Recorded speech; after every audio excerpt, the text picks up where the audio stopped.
अच्छा, आज हमारे पास टॉपिक है ASP.NET MVC के अंदर model first approach of entity framework. ठीक है, हमने एंटिटी फ्रेमवर्क को यूज करते हुए 3 अप्रोचेस डिस्कस की थी। ठीक है, तो यहाँ पे इसको देखते हैं वो अप्रोचेस हमारे पास कौन कौन सी हैं। ठीक है, हम ये एंटिटी फ्रेमवर्क सबसे पहले यूज क्यों करते हैं, इसका आपको पता है कि हम अगर डेटा एक्सेस का काम करना चाह रहे हैं, ठीक है, मतलब अपनी MVC एप्लीकेशन को अगर डेटाबेस कनेक्टिविटी का सारा काम करना चाह रहे हैं, CRUD एप्लीकेशंस का जितना भी काम होता है, CRUD ऑपरेशंस वो करना चाह रहे हैं, तो हम यहाँ पे यूज करते हैं एंटिटी फ्रेमवर्क। ठीक है, तो अब मैं आता हूँ, सबसे पहले मॉडल फर्स्ट के बारे में हम बात करते हैं। ठीक है, अप्रोचेस हमारे पास एंटिटी फ्रेमवर्क के अंदर कौन कौन सी होती है।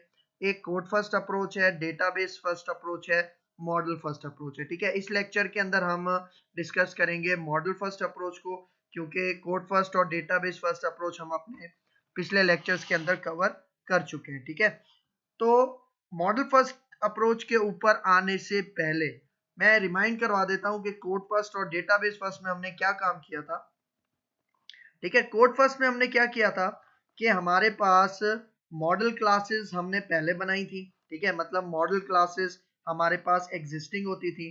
तो एंटिटी फ्रेमवर्क की कोड फर्स्ट अप्रोच हमें क्या करके देती थी कि उन डोमेन क्लासेस, मतलब जो मॉडल क्लासेस है, उनको उनकी प्रॉपर्टीज को मद्देनजर रखते हुए हमें डेटाबेस और उसके अंदर टेबल्स जनरेट करके देती थी। ठीक है, ये होता था हमारे पास कोड फर्स्ट अप्रोच। मतलब मेरे पास एक क्लास है स्टूडेंट की, उसमें आईडी, नेम, एज की 3 प्रॉपर्टीज हैं। ठीक है, तो कोड फर्स्ट अप्रोच में एंटिटी फ्रेमवर्क हमें क्या करके देता था कि जितनी मैंने प्रॉपर्टीज बनाई है, ठीक है, उन प्रॉपर्टीज से रिलेटेड टेबल्स के अंदर वो कॉलम्स बना देगा। ठीक है, पहले डेटाबेस बनाएगा फिर कॉलम्स बना देगा। ठीक है, जैसे मैंने बताया कि मेरे पास स्टूडेंट क्लास के अंदर अगर 3 प्रॉपर्टीज हैं, ठीक है, तो कोड फर्स्ट अप्रोच क्या करता था, हमारे टेबल के अंदर 3 टेबल्स हमें बना के, सॉरी 3 कॉलम्स हमें बना के देता था। ठीक है, मतलब डोमेन क्लासेस, मॉडल क्लासेस हम खुद बनाते थे, जिस तरह स्टूडेंट क्लास मैंने बनाई और उसके अंदर आईडी, नेम और एज 3 प्रॉपर्टीज हैं।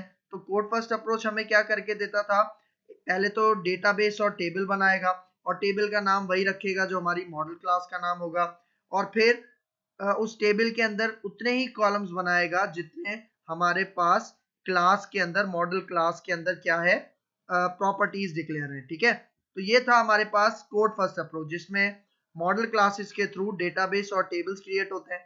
ठीक है, फिर हमारे पास था डेटाबेस फर्स्ट अप्रोच। ठीक है, डेटाबेस फर्स्ट अप्रोच में हम क्या करते थे कि हमारे पास डेटाबेस और टेबल्स एग्जिस्टिंग होते थे, मतलब पहले से बने हुए रखे होते थे। हमें क्या करना पड़ता था कि उन डेटाबेस और टेबल्स को मद्देनजर रखते हुए हम मॉडल क्लासेस, ठीक है, जो कंटेक्स्ट क्लासेस होती थी, मॉडल क्लासेस होती थी, जिनको एंटिटी क्लासेस भी कहते हैं, ठीक है, वो जनरेट करके देता था कौन, डेटाबेस फर्स्ट अप्रोच। और ये कौन से मतलब किसकी अप्रोच है, हमारे पास एंटिटी फ्रेमवर्क की अप्रोच है। ठीक है, डेटाबेस एग्जिस्टिंग होता था और डेटाबेस फर्स्ट अप्रोच हमें मॉडल क्लासेस जनरेट करके देता था। ठीक है, अब आते हैं हम मॉडल फर्स्ट अप्रोच के ऊपर। ठीक है, तो अब यहाँ पे देखो मॉडल फर्स्ट अप्रोच में हमने करना क्या है। ठीक है, देखो मॉडल फर्स्ट अप्रोच में सबसे पहले हमें अपने मॉडल का डिजाइन क्रिएट करना है। ठीक है, अब डिजाइन का मतलब आपको याद होगा, डेटाबेस फर्स्ट अप्रोच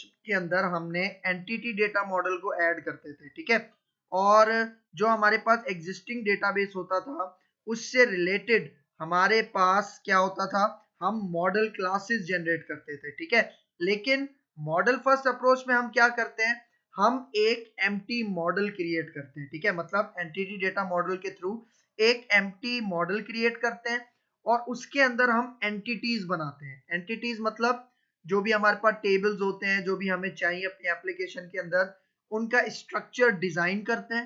ठीक है, जिस तरह मैंने आपको बताया था कि हमारे पास जब हम डेटाबेस फर्स्ट अप्रोच यूज करते हैं, तो जब हम मॉडल क्लासेस जनरेट करते हैं डेटाबेस फर्स्ट अप्रोच के अंदर, तो हमारे पास वो जो टेबल्स होते हैं, एंटिटीज होती हैं, उनकी डायग्राम आती है, जिसको हम ER डायग्राम भी कहते हैं। ठीक है, तो वो हमारे पास कौन जनरेट करके देता है वो हमारे पास जनरेट करके देता है एंटिटी डेटा मॉडल। ठीक है, तो अब मैं क्या करूंगा यहाँ पे कि एंटिटी डेटा मॉडल, मैं एक एम्प्टी एंटिटी डेटा मॉडल लूंगा और उसमें मैं अपनी एंटिटीज डिजाइन करूंगा, ठीक है।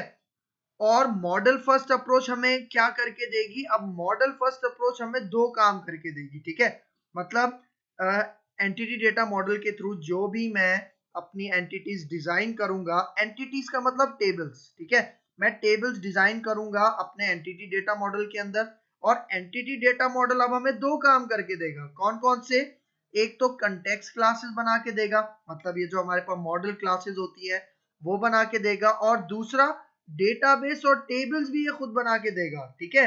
मतलब देखो कोड फर्स्ट में क्या होता था, अगर मैं कोड फर्स्ट पे लेके जाऊं, देखो कोड फर्स्ट में हमारे पास मॉडल क्लासेस हम खुद जनरेट करते थे, ठीक है, और मतलब मॉडल क्लासेस खुद बनाते थे, और कोड फर्स्ट अप्रोच क्या करके देता था, उससे रिलेटेड हमें डेटाबेस और टेबल्स क्रिएट करके देता था। लेकिन अगर मैं बात करूं डेटाबेस फर्स्ट में, तो हम डेटाबेस खुद बनाते थे, डेटाबेस और टेबल्स, और डेटाबेस फर्स्ट अप्रोच हमें मॉडल क्लासेस जनरेट करके देता था, ठीक है। लेकिन मॉडल फर्स्ट अप्रोच के अंदर आपके पास मॉडल क्लासेस हो और डेटाबेसेस हो, ये दोनों हमें कौन क्रिएट करके देता है, मॉडल फर्स्ट अप्रोच, ठीक है। हमें सिर्फ क्या काम करना पड़ता है मॉडल फर्स्ट अप्रोच के अंदर, हमें सिर्फ अपना जो हमारे पास टेबल्स होते हैं, ठीक है, जो हम टेबल्स बनाते हैं, ठीक है, उनका सिर्फ डिजाइन हम क्रिएट करते हैं, ठीक है। मतलब ईआर डायग्राम के अंदर जो हमारे पास एंटिटीज शो रही होती हैं, ठीक है, जो हमारे पास टेबल्स शो हो रहे होते हैं प्रॉपर्टीज के साथ, ठीक है, वो हमने सिर्फ डिजाइन करनी है, ठीक है, एंटिटी डेटा मॉडल को ऐड करके। उसके बाद मॉडल फर्स्ट अप्रोच हमें कंटेक्स्ट क्लासेस मतलब मॉडल क्लासेस भी जनरेट करके देगा, और साथ साथ डेटाबेस और टेबल्स भी जनरेट करके देगा, ठीक है। ये खास बात है हमारे पास मॉडल फर्स्ट अप्रोच की, ठीक है। तो इसको अब प्रैक्टिकल इंप्लीमेंट करते हैं। मैं आता हूं अपने विजुअल स्टूडियो में, ठीक है। अब यहाँ पे आता हूं, सबसे पहले मैं एक अपना न्यू प्रोजेक्ट क्रिएट करता हूं, ठीक है। विजुअल सी शार्प सेलेक्ट करना है, फिर वेब सेलेक्ट करना है, और यहाँ पे आके ASP.NET वेब एप्लीकेशन, और फिर इस एप्लीकेशन का नाम मैं यहाँ पे रख लेता हूँ मॉडल फर्स्ट MVC-EF, ठीक है। और यहाँ पे आके मैं ओके पे क्लिक करता हूँ, ठीक है। एम्प्टी सेलेक्ट करते हैं और MVC के ऊपर चेक लगाते हैं, फिर ओके करते हैं, ठीक है। ये एप्लीकेशन हमारे पास क्रिएट हो गई है। अब सबसे पहले मैंने क्या बताया, मॉडल फर्स्ट में हम सबसे पहले क्या करते हैं, एंटिटी डेटा मॉडल ऐड करते हैं, ठीक है। और अपना जो हमारे पास जो एंटिटीज है, मतलब वो एंटिटीज जिनको मैं टेबल्स कह रहा हूँ, डेटाबेस के टेबल्स कह रहा हूँ, ठीक है, वो एंटिटीज मतलब जिससे रिलेटेड हमें टेबल्स मिलेंगे और जिससे रिलेटेड हमें मॉडल क्लासेस मिलेंगी, वो एंटिटीज हमने डिजाइन करनी होती है किसके अंदर, मॉडल फर्स्ट के अंदर, ठीक है। मतलब मॉडल फर्स्ट अप्रोच में ना तो मैं क्लासेस बनाऊंगा खुद से, और ना डेटाबेस और टेबल्स बनाऊंगा, मैं सिर्फ अपने मॉडल को डिजाइन करूंगा, ठीक है। तो ये काम कैसे करेंगे, देखो ये जितना भी काम मैंने आपको बताया है डिजाइन करने का अपने मॉडल को, वो हम एंटिटी डेटा मॉडल के थ्रू करेंगे। तो मैं यहाँ पे आता हूँ, मॉडल्स के ऊपर हम क्लिक करते हैं, राइट क्लिक करते हैं मॉडल्स के ऊपर, और मैं आ जाता हूँ ऐड पे, और हम आ जाते हैं न्यू आइटम में, ठीक है। आपने विजुअल सी शार्प सेलेक्ट करना है लेफ्ट साइड में, और डेटा सेलेक्ट करना है, और यहाँ पे आपको मिलेगा ADO.NET एंटिटी डेटा मॉडल, और इसका नाम मैं रख लेता हूँ for example student DB model, ठीक है। बल्कि मैं यहाँ पे कहता हूँ स्टूडेंट DB मॉडल डेमो, ठीक है। ये मेरे एंटिटी डेटा मॉडल का नाम होगा, ठीक है। आप कुछ भी नाम रख सकते हो। अच्छा एक बात याद रखिएगा कि ये जो एंटिटी डेटा मॉडल मैं बना रहा हूँ, ये स्टूडेंट के लिए बना रहा हूँ, ठीक है। मतलब इसके अंदर जो मैं एंटिटी क्रिएट करूंगा वो स्टूडेंट से रिलेटेड क्रिएट करूंगा, ठीक है। आप एम्प्लॉय से रिलेटेड भी क्रिएट कर सकते हो एंटिटीज, ठीक है। टीचर हो सकते हैं, और बहुत सारे एंटिटीज आप यहाँ पे बना सकते हो। तो यहाँ पे आके मैं स्टूडेंट के लिए एक एंटिटी डेटा मॉडल ऐड करता हूं, ठीक है। अब देखो जब हम डेटाबेस फर्स्ट अप्रोच हमने पढ़ी थी, तो हम पहला यूज करते थे EF डिजाइनर फ्रॉम डेटाबेस। मतलब डेटाबेस फर्स्ट अप्रोच में क्या होता था, हमारे पास डेटाबेस पहले से मौजूद होता था, ठीक है, हम सिर्फ मॉडल क्लासेस जनरेट करते थे। लेकिन मॉडल फर्स्ट में अब ना तो हमारे पास मॉडल क्लासेस हैं, ठीक है, ना कंटेक्स्ट क्लासेस हैं, और ना डेटाबेस और टेबल्स है। मतलब मुझे अभी सिर्फ अपनी एंटिटीज को डिजाइन करना है, ठीक है। एंटिटी मैं किसे कह रहा हूँ, स्टूडेंट को मैं एंटिटी कह रहा हूँ। और जब ये मॉडल फर्स्ट अप्रोच अपना काम करेगी तब क्या होगा कि मॉडल फर्स्ट अप्रोच हमें मॉडल क्लासेस भी जनरेट करके देगी और डेटाबेस और टेबल भी जनरेट करके देगी, ठीक है। तो इसके लिए मैं यहाँ पे फर्स्ट ऑप्शन यूज नहीं करूंगा, मैं यूज करूंगा सेकंड ऑप्शन, ठीक है। अब देखो सेकंड ऑप्शन में क्या कह रहा है, empty entity framework designer model, ठीक है, जहां पे मैं अपनी एंटिटीज को डिजाइन करूंगा। मतलब ठीक है, मतलब टेबल जनरेट होंगी ना और मॉडल क्लासेस जनरेट होंगी, ठीक है। किसकी जनरेट होंगी, स्टूडेंट की। तो स्टूडेंट हमारा क्या होगा, एंटिटी होगा, ठीक है। तो इसको सिलेक्ट करते हैं और यहाँ पे आके मैं फिनिश के ऊपर क्लिक करता हूँ,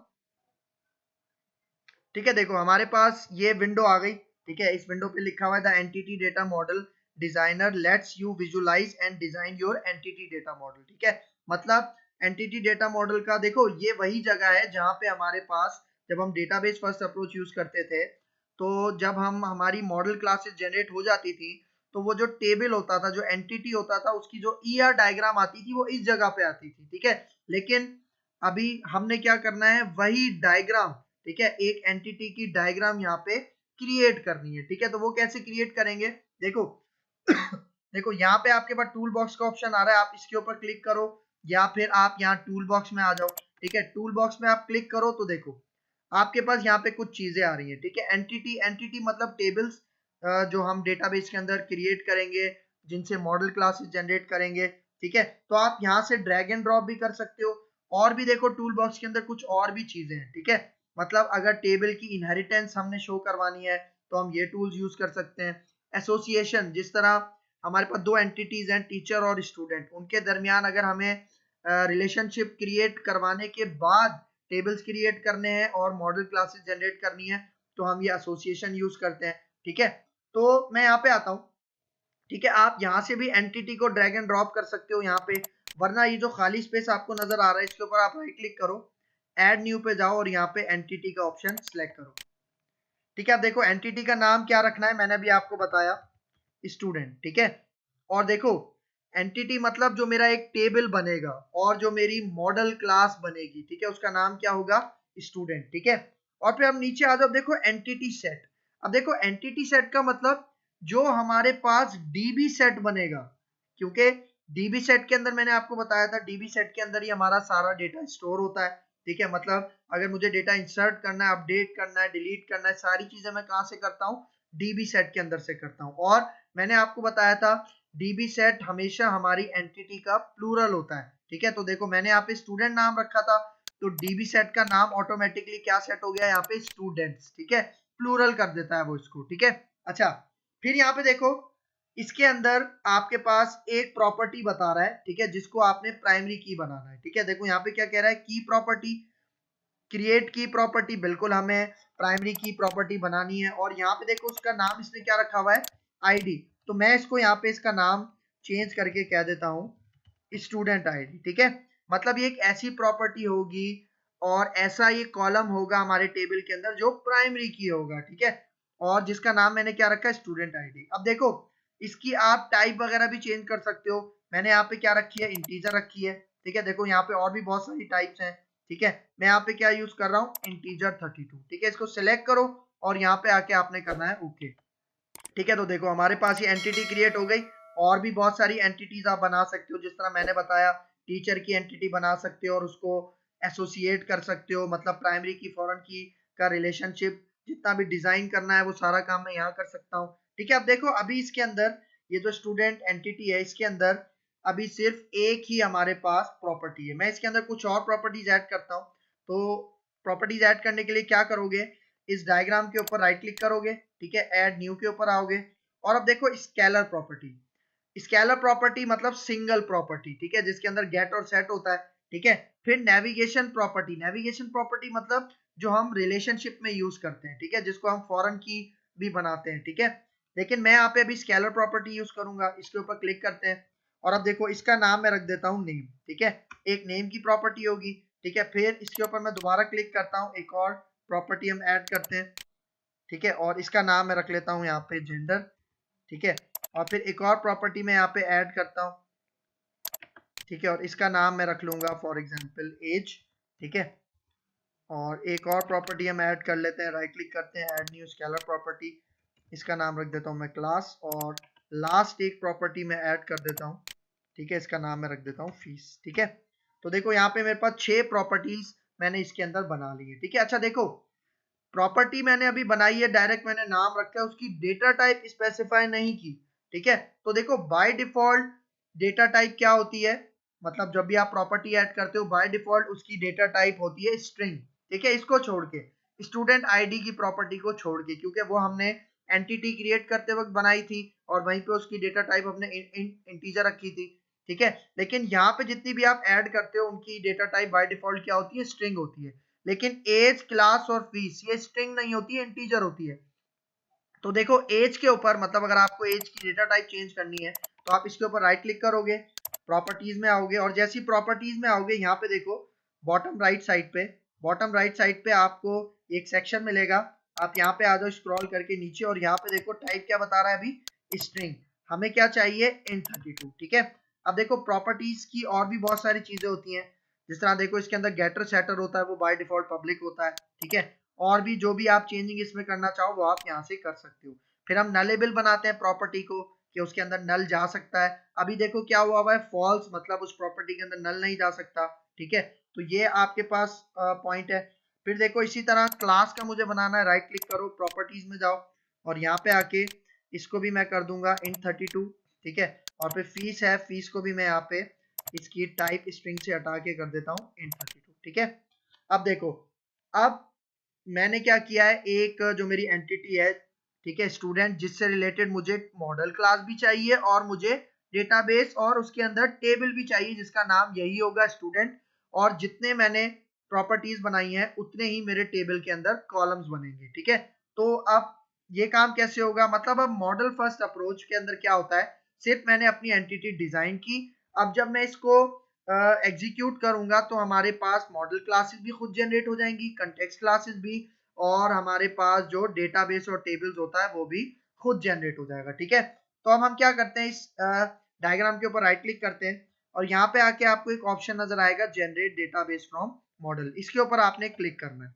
ठीक है, क्योंकि इसी एंटिटी से रिलेटेड मुझे मॉडल क्लासेस भी जनरेट करनी है और डेटाबेस भी। ठीक है, अच्छा अब देखो हमारे पास यहाँ पे न्यू कनेक्शन। ठीक है, न्यू कनेक्शन के ऊपर आपने क्लिक करना है। ठीक है, न्यू कनेक्शन पे आ जाओ, और अब देखो सर्वर नेम, अब देखो हमारे पास हम क्या करते हैं कि एसक्यूएल सर्वर मैनेजमेंट स्टूडियो, ठीक है, मतलब अलग से जो हम SQL server management studio install करते हैं उसका सर्वर का नाम भी दे सकते हैं। ठीक है, मतलब अगर हम चाह रहे हैं कि हमारा डेटाबेस कहाँ पे बने, एक्सटर्नल बने, मतलब एसक्यूएल सर्वर मैनेजमेंट स्टूडियो, मतलब यहाँ पे बने। ठीक है, मतलब यहाँ पे बने, तो हम क्या करते हैं, इसका जो सर्वर का नाम होता है, अगर मैं कनेक्ट पे क्लिक करूं, ठीक है, ठीक है, और देखो इसका सर्वर का जो नाम होता है, ठीक है, वो हम यहां से उठा के कहां पेस्ट कर सकते हैं, यहाँ पेस्ट करते हैं सर्वर नेम में। ठीक है, अगर मैं उसका नाम दूंगा, मतलब अगर मैं ये वाला नाम यहाँ पे दूंगा, ठीक है, तो क्या होगा, तो जो हमारा डेटाबेस बनेगा वो यहाँ पे बनेगा एसक्यूएल सर्वर मैनेजमेंट स्टूडियो के अंदर। लेकिन अगर आप चाह रहे हो कि आपका डेटाबेस आपके इसी एप्लीकेशन के अंदर बने, तब हम लिखते हैं लोकल डीबी। ठीक है, तो लोकल डीबी के लिए हमारे पास एक लाइन होती है। ठीक है, मैं पेस्ट कर देता हूँ इसको यहाँ पे। अब देखो पहले आपने ब्रैकेट स्टार्ट करना है, फिर ब्रैकेट क्लोज करना है, फिर उसके अंदर लिखना है लोकल। ठीक है, लोकल डीबी लिखना है, और उसका एल कैपिटल होगा और डीबी का डी और बी बड़ा होगा। फिर उसके बाद आपने फॉरवर्ड बैकस्लैश लगाना है, फिर आपने लिखना है MSSQL। ठीक है, कैपिटल में लिखना है, फिर लोकल डीबी। ठीक है, और लोकल डीबी का एल कैपिटल होगा और डीबी भी आपके पास कैपिटल होगा। ये लाइन लिखने से क्या होगा कि जो आपका डेटाबेस बनेगा वो आपके पास आपकी एप्लीकेशन के अंदर बनेगा। ठीक है, एक ये पॉइंट है। और फिर देखो विंडोज ऑथेंटिकेशन हमारे पास यूज हो रही है। अगर आपने यूजर नेम और पासवर्ड रखा हुआ है तो आप क्या यूज करते हो, एसक्यूएल सर्वर ऑथेंटिकेशन। अगर आपने यूजर नेम और पासवर्ड रखा हुआ है और वो यूजर नेम और पासवर्ड आप यहाँ पे देते हो। ठीक है, मैं यहाँ पे यूज कर रहा हूँ विंडोज ऑथेंटिकेशन। ठीक है, अब देखो यहाँ पे आके हमारे पास अभी डेटाबेस मौजूद नहीं है। ठीक है, क्योंकि मैंने क्या बताया, मॉडल क्लासेस और डेटाबेस क्रिएट होंगे। ठीक है, तो मैं जो भी मुझे डेटाबेस, मतलब जो मेरा डेटाबेस बनेगा उसका नाम क्या रखना है वो मैं यहाँ पे दूंगा। ठीक है, तो यहाँ पे आता हूं, मैं इसका नाम रख लेता हूं माई स्टूडेंट डेटा। ठीक है, ये मैं अपने डेटाबेस का क्या रख रहा हूँ, नाम रख रहा हूँ। ठीक है, और अब मैं यहाँ पे आता हूँ और ओके के ऊपर मैं क्लिक करता हूँ। ठीक है, अब देखो जैसे ही आपने ओके पे क्लिक किया, आपके पास ये क्या बता रहा है, the database my student data does not exist. ठीक है, कि वो एग्जिस्ट नहीं करता क्योंकि वो बनेगा। ठीक है, तो यहाँ पे हमने क्या करना है कि हमें ये डेटाबेस क्रिएट करना है। ठीक है, तो हम क्या करेंगे, ये क्या कह रहा है, would you like to attempt to create it. तो मैं यहाँ पे आके यस के ऊपर क्लिक करूंगा। ठीक है, तो देखो हमारे पास ये कनेक्शन स्ट्रिंग आ गई। ठीक है, और हमारे पास यहाँ पे देखो कनेक्शन स्ट्रिंग का जो नाम वेब कॉन्फ़िग फाइल के अंदर सेव होगा वो ये होगा, और इसके बाद जो भी हमारी कंटेक्स्ट क्लास बनेगी उसका नाम भी ये होगा। ठीक है, तो अब मैंने यहाँ पे आके नेक्स्ट के ऊपर क्लिक करना है। ठीक है, और देखो अभी मैंने एंटिटी फ्रेमवर्क इंस्टॉल नहीं किया था। ठीक है, शुरू में। ठीक है, डायरेक्ट मैंने एंटिटी डेटा मॉडल ऐड किया था, तभी हमारे पास ये कह रहा है कि एंटिटी फ्रेमवर्क आपने इंस्टॉल करना है और उसका वर्जन कौन सा हो। हमने कहा है 6 आगे का वर्जन हम यूज कर रहे हैं। ठीक है, तो मैं फर्स्ट सिलेक्ट करता हूँ और नेक्स्ट के ऊपर क्लिक करता हूँ। ठीक है, तो देखो अब हमारे पास क्या काम हुआ है कि जैसे ही मैंने नेक्स्ट पे क्लिक किया है तो हमारे पास डीडीएल जनरेट हुई है। डीडीएल मतलब हमारे पास एसक्यूएल सर्वर के अंदर एक लैंग्वेज होती है। ठीक है, जिसको हम कहते हैं डेटा डेफिनेशन लैंग्वेज। और डेटा डेफिनेशन लैंग्वेज के अंदर कौन कौन से काम होते हैं, क्रिएट, अल्टर, ड्रॉप, ये जितने भी काम होते हैं वो कहाँ पे होते हैं, डीडीएल लैंग्वेज के अंदर होते हैं, जो एसक्यूएल के अंदर हमारे पास होती है। ठीक है, तो अब यहाँ पे देखो इसने क्यूरी जनरेट करके दे दी। ठीक है, मतलब क्रिएट की, अल्टर की, ठीक है, ये सारा कोड उसने हमें जनरेट करके दिया। ठीक है, मतलब देखो क्रिएट की क्यूरी जनरेट की है, और नीचे अगर आप आओ तो इसने अल्टर करके प्राइमरी की को लगाया है। ठीक है, तो ये जो जितनी भी क्यूरी अब ये मुझे एग्जीक्यूट करवानी है, और एग्जीक्यूट करवाने से पहले ये जो फाइल है इसको मुझे अपनी एप्लीकेशन में, मतलब सॉल्यूशन एक्सप्लोरर के अंदर, अपने प्रोजेक्ट के अंदर इसको ऐड करना है। और इसका नाम क्या होगा, देखो ये नाम होगा student dB model demo dot edmx dot SQL. ठीक है, मतलब ये एक एसक्यूएल फाइल होती है जिसको मुझे अपनी एप्लीकेशन में ऐड करके एग्जीक्यूट करना है। तो मैं यहाँ पे आता हूँ, अब फिनिश के ऊपर मैं क्लिक करता हूँ। ठीक है, एक दफा ओके पे क्लिक कर देते हैं, दोबारा ओके पे क्लिक कर देते हैं। ठीक है, जितनी दफा भी आए ये ऑप्शन आपने ओके पे क्लिक करना है। ठीक है, दोबारा ओके पे क्लिक करते हैं। ठीक है, देखो अब हमने क्या करना है यहाँ पे, अब देखो हमारे पास भाई जो एसक्यूएल, जो डीडीएल फाइल जो जनरेट हुई थी जिसके अंदर एसक्यूएल के सारा कोड है। ठीक है, अब इसको हमें एग्जीक्यूट करना लाजमी है। ठीक है, तो एग्जीक्यूट करने के लिए हम क्या करेंगे, यहाँ पे आते हैं, राइट क्लिक करते हैं। ठीक है, और राइट क्लिक करने पे देखो यहाँ पे एग्जीक्यूट का बटन आ रहा होगा, वरना आप यहाँ डायरेक्ट भी देखो लेफ्ट टॉप साइड पे आपको ये प्ले का बटन नजर आ रहा होगा, यहाँ से भी आप एग्जीक्यूट कर सकते हो। मैं अपनी एप्लीकेशन इसके ऊपर राइट क्लिक करता हूँ यहाँ पे। ठीक है, और एग्जीक्यूट के ऊपर क्लिक करता हूँ। ठीक है, तो देखो जैसे ही आपने एग्जीक्यूट किया तो अब देखो दोबारा कनेक्ट होने के लिए आपसे क्या मांग रहा है, सर्वर नेम। ठीक है, और सर्वर नेम हमने लोकल डीबी सिलेक्ट किया था, तो वही लाइन में यहाँ पे कॉपी पेस्ट कर लेता हूँ, लोकल डीबी वाली। ठीक है, और विंडोज ऑथेंटिकेशन यूज कर रहे हैं। और अब देखो डेटाबेस का नाम हमने क्या रखा था। ठीक है, देखो डेटाबेस का नाम मैंने यहाँ पे रखा था माई स्टूडेंट डेटा। ठीक है, तो इसको सिलेक्ट करो, और अब यहाँ पे आके मैं कनेक्ट के ऊपर क्लिक करता हूँ। ठीक है, तो अब यहाँ पे देखो बॉटम लेफ्ट साइड पे आपके पास कमांड्स कंप्लीटेड सक्सेसफुली का मैसेज आ रहा है। ठीक है, मतलब ये जितनी भी क्यूरी थी वो सक्सेसफुली एग्जीक्यूट हो चुकी है। ठीक है, जो हमें किसने जनरेट करके दी थी, एंटिटी डेटा मॉडल ने जनरेट करके दी थी। ठीक है, अब हमें क्या करना है, अब यहाँ पे जैसे ही आपके पास ये नजर आ जाए मैसेज कमांड्स कंप्लीटेड सक्सेसफुली, उसके बाद आपने एक दफा अपने प्रोजेक्ट को बिल्ड करना है। ठीक है, तो बिल्ड करने के लिए मैं आता हूँ यहाँ टॉप पे, देखो बिल्ड का ऑप्शन आ रहा है, और यहाँ पे बिल्ड सॉल्यूशन में आपने क्लिक करना है। ठीक है, और यहाँ पे एक दफा ओके कर दो। ठीक है, एक दफा फिर ओके कर दो। ठीक है, और अब देखो हमारे पास यहाँ पे बिल्ड सक्सीडेड हो चुका है। ठीक है, तो अब अगर मैं आपको अपना यहाँ पे दिखाऊं, ठीक है, ये मैं रेफरेंसेस को क्लोज करता हूँ और यहाँ नीचे आते हैं हम। ठीक है, और अब यहाँ पे आप नोटिस करें कि आपके पास ये स्टूडेंट की क्लास जनरेट हो गई। ठीक है, इसके ऊपर मैं डबल क्लिक करता हूँ। ठीक है, और जैसे ही डबल क्लिक करूंगा अब आप यहाँ पे देखो इसने एक स्टूडेंट की मॉडल क्लास जनरेट करके दी हमें। ठीक है, जिसके अंदर वही प्रॉपर्टीज हैं, ठीक है, जो मैंने एंटिटी मॉडल को डिजाइन करते वक्त डिफाइन की थी, ठीक है। और इसी तरह अगर मैं आपको कंटेक्स्ट क्लास दिखाऊं, ठीक है, तो यहाँ पे आके इसको आप लेफ्ट साइड पे, सॉरी राइट साइड पे यहाँ पे आके इसको एक्सपेंड करो, ठीक है, जो context.tt वाली फाइल है, और यहाँ पे देखो कंटेक्स्ट क्लास, ठीक है, इसके ऊपर डबल क्लिक करो, ठीक है, और अब नीचे आ जाओ, ठीक है, सही है, ये हमारी कंटेक्स्ट क्लास है, ठीक है, और यहाँ पे देखो इसका नाम क्या है, student dB model demo container, ठीक है, और यही इसी नाम से कनेक्शन स्ट्रिंग भी बनी है वेब कॉन्फ़िग फाइल के अंदर। और अब देखो इसी के अंदर हमारे पास मोस्ट इंपॉर्टेंट चीज है डीबी सेट, ठीक है, और उसका नाम मैंने बताया था कि प्लूरल में रखा जाता है, तो उसका नाम क्या था, स्टूडेंट्स, ठीक है। तो यहाँ पे देखो हमारे पास ये मॉडल क्लासेस तो जनरेट हो गई। अब अगर मैं आपको अपना डेटाबेस दिखाऊं, ठीक है, क्योंकि मैंने बताया था मॉडल फर्स्ट अप्रोच के अंदर दो चीजें जनरेट होती हैं, ठीक है। तो अब यहाँ पे आते हैं सर्वर एक्सप्लोरर पे, ठीक है, और यहाँ पे देखो हमारे पास, इसको फिक्स कर लेते हैं, ठीक है। अब यहाँ पे देखो इसी नाम से कनेक्शन स्ट्रिंग बना था, कंटेक्स्ट क्लास बनी थी, तो हमारे डेटाबेस का नाम भी वही है, ठीक है। तो इसको अगर मैं एक्सपेंड करूं, तो यहाँ पे देखो टेबल्स आ रहा है, टेबल्स को अगर मैं एक्सपेंड करूं, तो यहाँ पे देखो भाई स्टूडेंट्स के नाम से, मतलब देखो डेटाबेस भी बन गया और टेबल भी बन गया है। और अगर मैं स्टूडेंट्स के टेबल को एक्सपेंड करूं, तो यहाँ पे देखो वही कॉलम बन गया हमारे पास 6, student ID, name, gender, age, class, fees, ठीक है। मतलब मॉडल फर्स्ट अप्रोच ने हमें हमारे लिए क्या करके दिया, मॉडल क्लासेस भी जनरेट करके दी और डेटाबेस भी जनरेट करके दिया, ठीक है। तो अब यहाँ पे एक और छोटा सा काम करते हैं, वो जो CRUD ऑपरेशंस के सारे काम होते हैं उसका भी एक शॉर्टकट मैंने आपको बताया था, तो वो भी इंप्लीमेंट कर लेते हैं, ठीक है। और वो इंप्लीमेंट कब करते हैं, जब हम कंट्रोलर्स के अंदर कंट्रोलर को ऐड करते हैं। तो कंट्रोलर्स के फोल्डर में आओ, राइट क्लिक करो, ऐड में आ जाओ, और यहाँ पे मैं कंट्रोलर, ठीक है। और अब हम MVC5 कंट्रोलर एम्प्टी लेते थे, लेकिन मैं क्योंकि मुझे सारे एक्शन मेथड्स, ठीक है, जो क्रिएट का एक्शन मेथड होता है, जो अब डिटेल्स का होता है, डिलीट का होता है, एडिट का होता है, वो सारे बनाने और उसके व्यूज भी बनाने, तो मैं क्या सिलेक्ट करूंगा, third MVC5 controller with views, ठीक है। इसको सिलेक्ट करें और यहाँ पे ऐड करते हैं, ठीक है।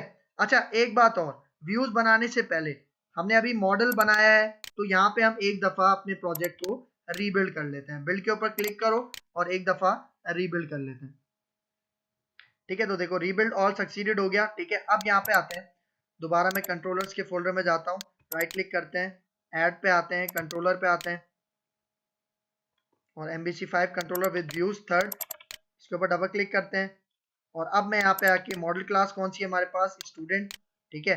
कंटेक्स्ट क्लास कौन सी है जिसके अंदर डीबी सेट है, ये student dB model demo container, इसको सिलेक्ट करते हैं। और यहाँ पे आके अब मैं, अच्छा देखो अब हमारे कंट्रोलर का क्या नाम है, students, by default home controller चलता है, तो मैं इसका नाम रख लेता हूँ होम, ठीक है। अब ऐड के ऊपर क्लिक करते हैं, ठीक है। अब देखो हमारे पास ये कंट्रोलर क्रिएट हो गया। अब इसमें देखो इंडेक्स का व्यू, जो कि हमें सारा डेटा दिखाएगा, लेकिन अभी कोई भी डेटा मौजूद नहीं है क्योंकि टेबल हमारा बिल्कुल खाली है, ठीक है। फिर डिटेल्स का उसने हमें एक्शन मेथड बना के दिया, फिर यहाँ पे क्रिएट मतलब इंसर्ट करने का बना के दिया, उसके दो एक्शन मेथड बना के दिए, फिर एडिट है, ठीक है, और फिर यहाँ पे हमारे पास डिलीट है, ठीक है। मतलब सारे एक्शन मेथड और व्यूज का कोड उसने हमें खुद करके दिया है, ठीक है। तो अब मैं यहाँ पे आके इसको रन करता हूँ, ठीक है। तो अब यहाँ पे देखिए हमारे पास ये एप्लीकेशन आ गई, उसका इंडेक्स व्यू चल रहा है, लेकिन अभी देखें कोई भी डेटा हमारे पास नहीं है, ठीक है। तो मैं यहाँ पे क्रिएट न्यू पे क्लिक करूंगा, तो मैं कौन से फॉर्म पे चला जाऊंगा, इंसर्ट वाले जहाँ पे क्रिएट करना है। तो यहाँ पे मैं डेटा देता हूँ, for example Adil, gender set कर लेते हैं, ठीक है, एज सेट कर लेते हैं, क्लास देते हैं, और यहाँ पे मैं फीस देता हूँ, ठीक है। और अब क्रिएट पे क्लिक करूंगा तो हमारे पास यहाँ पे इंसर्ट हो जाएगा डेटा और हमें वापस इंडेक्स वाले पेज में ले आएगा, ठीक है। अब अगर मुझे यहाँ से इसको एडिट करना है, एडिट पे क्लिक करते हैं, और फीस हमने 4000 रखी थी, मैं यहाँ से 5000 कर लेता हूँ और सेव के ऊपर क्लिक करता हूँ, ठीक है। जैसे ही सेव के ऊपर क्लिक करूंगा वो वापस हमें डेटा अपडेट करके कहाँ पे ले जाएगा, हमें यहाँ पे ले आएगा इंडेक्स के व्यू पे, और देखो 5000 हो गया। अब इसकी डिटेल्स देखनी है तो डिटेल्स पे क्लिक करो, सारा डेटा यहाँ पे आ जाएगा। बैक टू लिस्ट करते हैं, ठीक है। और अगर इस डेटा को मैं डिलीट करूँ, तो डिलीट करूंगा तो ये डेटा हमारे पास डिलीट होने से पहले यहाँ कंफर्मेशन पेज पे आएगा, डिलीट के ऊपर क्लिक करता हूँ, और जैसे डिलीट पे क्लिक करूंगा इंडेक्स पे लाएगा, और देखो हमारी रो डिलीट हो गई, ठीक है। इस तरह मॉडल फर्स्ट अप्रोच को यूज करते हुए सारे CRUD ऑपरेशंस भी परफॉर्म कर सकते हैं। अब आते हैं इसकी थ्योरी के ऊपर, ठीक है। तो ये होती है हमारे पास मॉडल फर्स्ट अप्रोच, जिसके अंदर हम अपना जो मॉडल होता है वो पहले डिजाइन करते हैं, और फिर मॉडल फर्स्ट अप्रोच हमें क्या करके देता है, कंटेक्स्ट क्लासेस मतलब मॉडल क्लासेस बना के देता है और उसके साथ साथ डेटाबेस और टेबल्स भी बना के देता है। ठीक है, फिर आगे चलते हैं। अब देखो मॉडल फर्स्ट अप्रोच की थ्योरी पे आते हैं। पहला पॉइंट देखो, model first is great for when you are starting a new project where the database doesn't even exist yet. इसका मतलब कि मॉडल फर्स्ट अप्रोच हम कहाँ पे यूज कर सकते हैं, जहाँ पे हमारे पास डेटाबेस मौजूद पहले से नहीं होता। ठीक है, पहले से जब हमारे पास डेटाबेस या मॉडल क्लासेस मौजूद नहीं होती तब हम यूज करते हैं मॉडल फर्स्ट अप्रोच। तो यहाँ पे देखो second point, the model is stored in an EDMX file, मतलब जो हमारा मॉडल स्टोर होता है उसकी जो डायग्राम वगैरह हम बनाते हैं वो सारा कहाँ बनाते हैं, एंटिटी डेटा मॉडल में, और उसकी फाइल की एक्सटेंशन क्या होती है, .edmx। फिर and can be viewed and edited in the entity framework designer. ठीक है, मतलब जो उसका डिजाइनर होता है वहां पे हम सारी चीजें ऐड कर सकते हैं, एडिटिंग कर सकते हैं, ये सारी चीजें। फिर third point, in model first you define your model in an entity framework designer then generate SQL। ठीक है, मतलब हमने जब ADO.NET entity data model add किया था तो हमने अपनी एंटिटीज को डिजाइन किया था। एंटिटीज क्या थी, स्टूडेंट। और फिर उसके बाद जब उसका सारा काम कर लिया था तो डेटाबेस और टेबल बनाने के लिए उसने हमें SQL का कोड जनरेट करके दिया था। किसने, एंटिटी डेटा मॉडल ने। which will create database schema to match your model and then you execute the SQL to create the schema in your database। ठीक है, मतलब वो जो हमने डेटाबेस की जो क्यूरी थी, ठीक है, उसने पहले चेक किया कि वो क्यूरी हमारे पास बिल्कुल मॉडल के मुताबिक है। अगर मुताबिक होगी तो हमारे पास वो SQL की क्यूरी एग्जीक्यूट होगी और सारा डेटाबेस और टेबल्स वगैरह जनरेट हो जाएंगे। ठीक है, फिर यहाँ पे क्या कह रहा है, the classes that you interact with in your application are automatically generated from the EDMX file. ठीक है, मतलब वही जो हमने मॉडल बनाया था उससे रिलेटेड डेटाबेस और टेबल भी क्रिएट हो जाते हैं ऑटोमेटिकली, और जो हमारी क्लासेस होती है, मॉडल क्लासेस, कंटेक्स्ट क्लासेस, वो भी ऑटोमेटिकली क्रिएट हो जाती हैं इस मॉडल फर्स्ट अप्रोच के अंदर। ठीक है, फिर देखो DDL, मैंने आपको क्या बताया था, जब हम मॉडल बनाते हैं, एंटिटीज डिजाइन करते हैं, तब उसके बाद वो जो क्यूरी बनाता है वो कौन सी क्यूरी होती है, DDL की। ठीक है, मतलब SQL के अंदर एक लैंग्वेज है डेटा डेफिनेशन लैंग्वेज। ठीक है, मतलब DDL की फुल फॉर्म है। और डेटा डेफिनेशन लैंग्वेज क्या होती है, DDL is a standard for commands that define the different structures in the database। ठीक है, मतलब DDL की लैंग्वेज के अंदर क्या क्या चीजें आती हैं, क्रिएट, अल्टर, ड्रॉप, और ये सारी चीजें हम डेटाबेस के ऑब्जेक्ट्स को क्रिएट करने के लिए, मॉडिफाई करने के लिए और ड्रॉप करने के लिए यूज करते हैं। तो देखो DDL स्टेटमेंट्स कौन कौन सी हैं, क्रिएट, मॉडिफाई मतलब अल्टर, रिमूव मतलब ड्रॉप। ठीक है, तो ये DDL की स्टेटमेंट्स होती हैं जिसमें हम डेटाबेस ऑब्जेक्ट्स को क्रिएट कर सकते हैं, अल्टर कर सकते हैं, ड्रॉप कर सकते हैं। कौन कौन से ऑब्जेक्ट्स को हम क्रिएट, अल्टर और ड्रॉप कर सकते हैं, टेबल्स, इंडेक्सेस, यूजर्स वगैरह। ठीक है, और यहाँ पे देखो स्टेटमेंट कौन कौन सी है DDL की, क्रिएट, अल्टर और ड्रॉप। ठीक है, तो ये भी हम यूज करते हैं मॉडल फर्स्ट अप्रोच।